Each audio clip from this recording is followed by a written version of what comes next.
What if I told you the moment you stopped using cash was the moment you stopped being free? Not partially free. Not mostly free. I mean the kind of freedom your grandparents understood when they could walk into a store, hand over a few bills, and walk out without leaving a single trace of their existence behind. That world is gone. And most people never even noticed it disappear. Somewhere between the invention of the credit card and the smartphone that lives in your pocket, we traded something ancient and irreplaceable for convenience. We gave up anonymity. We surrendered privacy. We handed over the one tool that let us move through the world without asking permission from anyone. And we did it willingly, eagerly even, because they made it so damn easy. This isn't a story about being old-fashioned. This isn't nostalgia for some mythical golden age that never existed. This is about control. This is about surveillance. This is about the fact that in 1930, a man could live his entire life, earn his wages, feed his family, and die without ever appearing in a corporate database. Try doing that today. Go ahead. I'll wait. You can't, because the system won't let you. Every swipe of your card is recorded. Every tap of your phone is logged. Every purchase you make is analyzed, categorized, and sold to the highest bidder. Your spending habits are more valuable than oil, more precious than gold, because they reveal who you are at your core. They know what you eat for breakfast. They know what you're afraid of. They know what you want before you know it yourself. And they use that information to manipulate you in ways that would make the propaganda ministers of the 1930s weep with envy. But here's the thing they don't want you to understand. It wasn't always like this. There was a time when money was just money, physical, tangible, anonymous. A time when the relationship between you and your wealth was direct, unmediated, unsupervised. A time when the act of buying something didn't require you to broadcast your identity to a network of computers spanning the entire planet. That time was 1930, and if you want to understand what we've lost, you need to go back there. Picture this. It's the autumn of 1929, and the world is about to end. Not literally, of course, but it must have felt that way if you were standing on Wall Street watching fortunes evaporate like morning dew under a blowtorch. The stock market, that great engine of prosperity, that symbol of modern progress, has just collapsed with a violence that nobody saw coming. Well, almost nobody. There were people who saw it coming. There are always people who see it coming, but nobody listens to them until it's too late. Within months, the economy is in free fall. Banks are failing. Businesses are closing. 13 million Americans are out of work, wandering the streets looking for any kind of labor, any kind of income, anything to keep their families from starving. Soup kitchens stretch around city blocks. Shanty towns spring up in public parks, bitter monuments to broken promises and shattered dreams. But here's what's crucial. Here's what you need to understand about that moment in history. When everything collapsed, when the entire financial system revealed itself to be nothing more than a house of cards built on speculation and greed, people didn't stop using money. They couldn't. Money was physical. Money was real. A dollar bill in 1930 was a thing you could hold in your hand, fold into your pocket, hide under your mattress if you didn't trust the banks. And after 1929, a lot of people didn't trust the banks. Cash was king. Cash was everything. Because cash was the only thing that couldn't vanish in an electronic blip, couldn't be frozen by a bureaucrat's signature, couldn't be denied by some clerk behind a window. Cash was sovereignty. Cash was independence.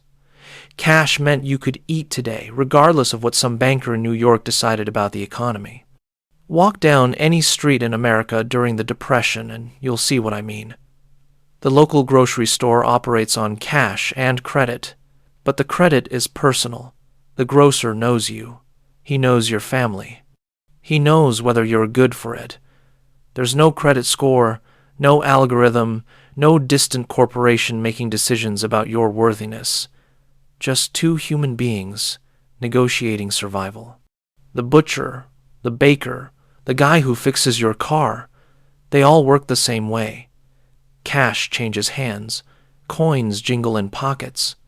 Dollar bills move from wallet to cash register to bank deposit to payroll and back again in a great circular flow that you can actually see, actually track, actually understand.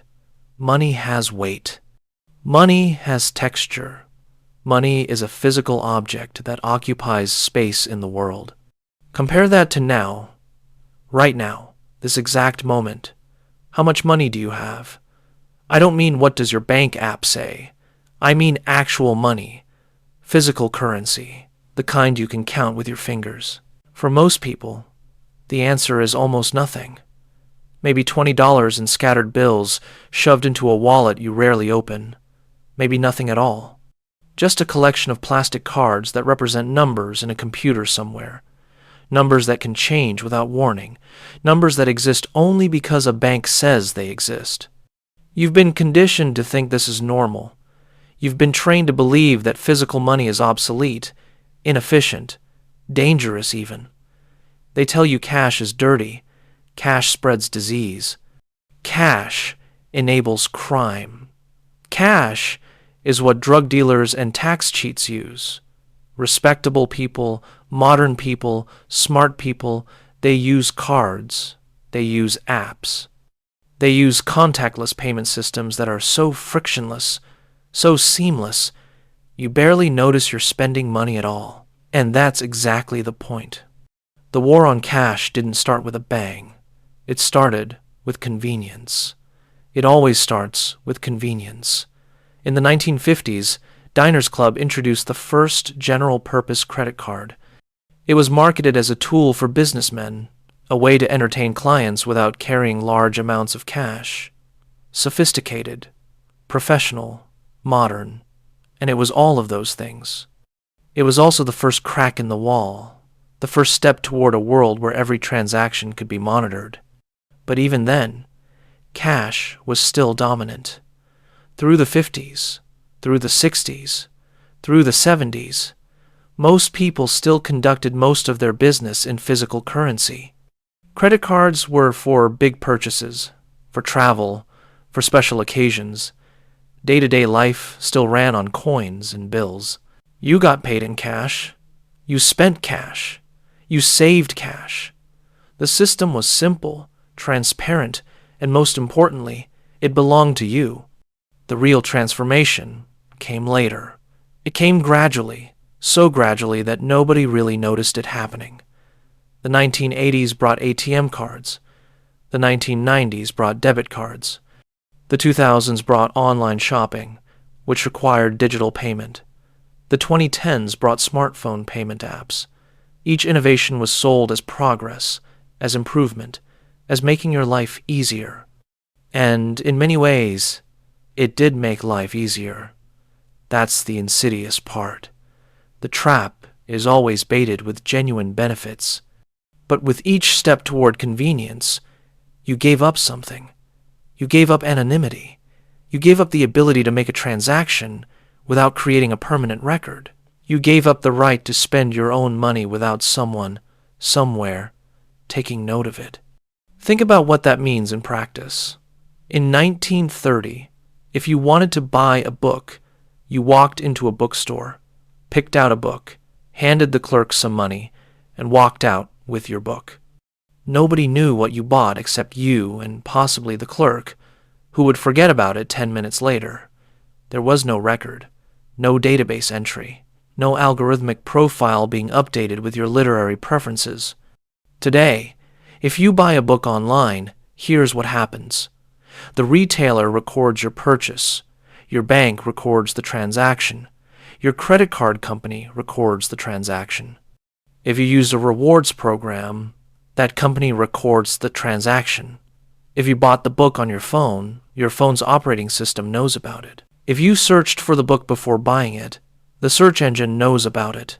If you clicked on an ad for the book, the advertising network knows about it. One purchase, dozens of records, hundreds of data points, all feeding into profiles, algorithms, predictive models that exist solely to influence your future behavior. And this isn't paranoia. This isn't conspiracy theory. This is simply how the system works. This is the business model. You are not the customer. You are the product. Your data is what's being bought and sold. The people in 1930 didn't have to worry about this, not because they were smarter or more virtuous, but because the technology didn't exist. The infrastructure of surveillance hadn't been built yet. Privacy wasn't something you had to fight for. It was just the default state of existence.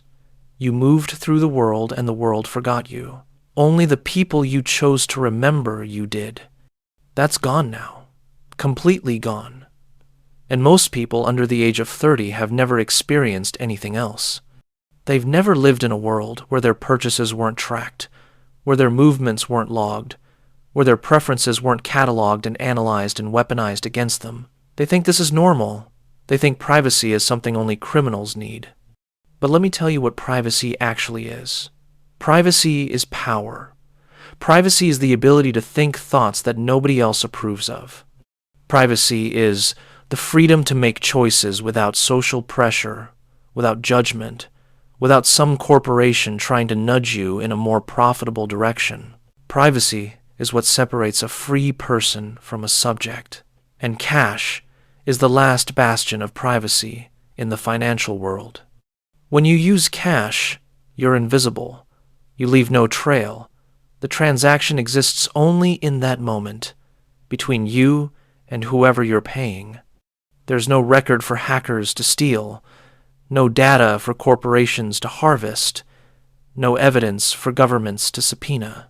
It's just two people exchanging value, the way humans have done for thousands of years. This terrifies the people in power. It terrifies them because they can't control what they can't see. They can't tax what they can't track. They can't regulate what they can't monitor. Cash represents a hole in their surveillance network, a blind spot in their panopticon, and they've been working for decades to eliminate it. They started by making cash inconvenient. Try buying a car with cash. Try renting an apartment with cash. Try booking a hotel room or a flight or even just shopping online. You can't. The system won't allow it. Not because cash doesn't work, but because accepting cash doesn't serve the interests of the people who designed the system. Then they made cash suspicious. Why do you need cash? What are you trying to hide? Are you a criminal? A terrorist? A tax evader? Innocent people don't use cash. Innocent people have nothing to hide. This is the logic they push, the narrative they promote. And it's complete nonsense, but it works because most people don't stop to think about what they're giving up. Now they're trying to eliminate cash entirely. Countries around the world are moving toward cashless societies. Sweden is almost there. China has leapfrogged credit cards entirely and gone straight to mobile payments.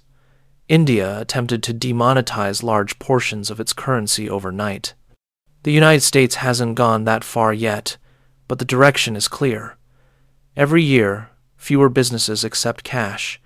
Every year, more transactions move to digital platforms. Every year, the infrastructure of physical currency shrinks a little bit more. And every year, you become a little bit more dependent on a system you don't control and can't escape. Here's what they don't tell you. Here's the part that should keep you up at night. A cashless society is a controlled society. When every transaction is digital, every transaction can be monitored. When every transaction can be monitored, every transaction can be controlled. They can decide what you're allowed to buy. They can decide when you're allowed to buy it. They can freeze your accounts with a keystroke.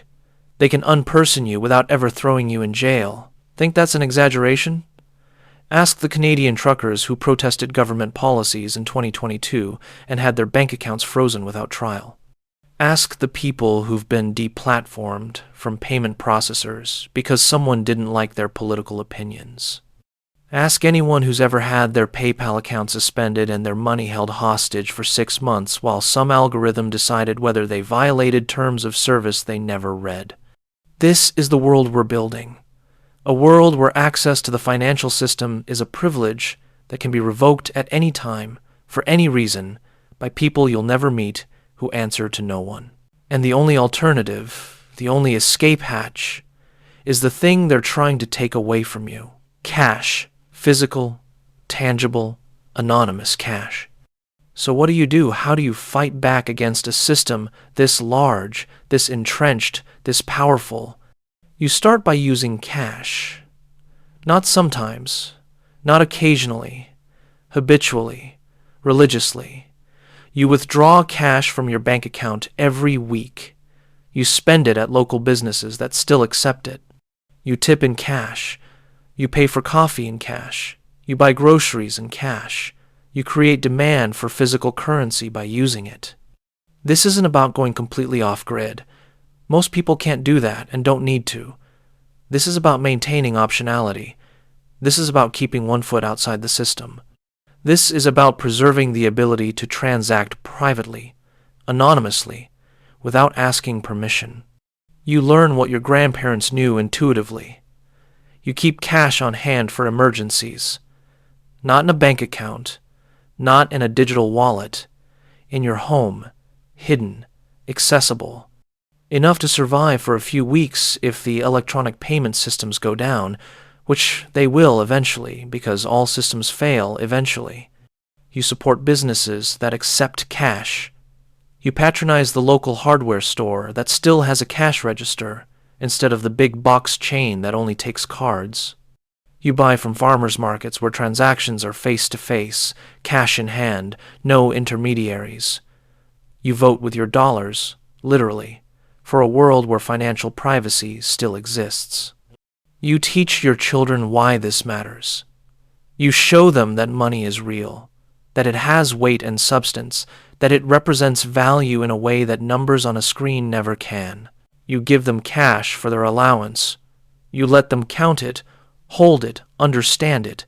You give them the tools to resist the surveillance state before they're old enough to know that's what they're doing. And you recognize this for what it is. This is resistance. Small, quiet, unglamorous resistance. But resistance nonetheless.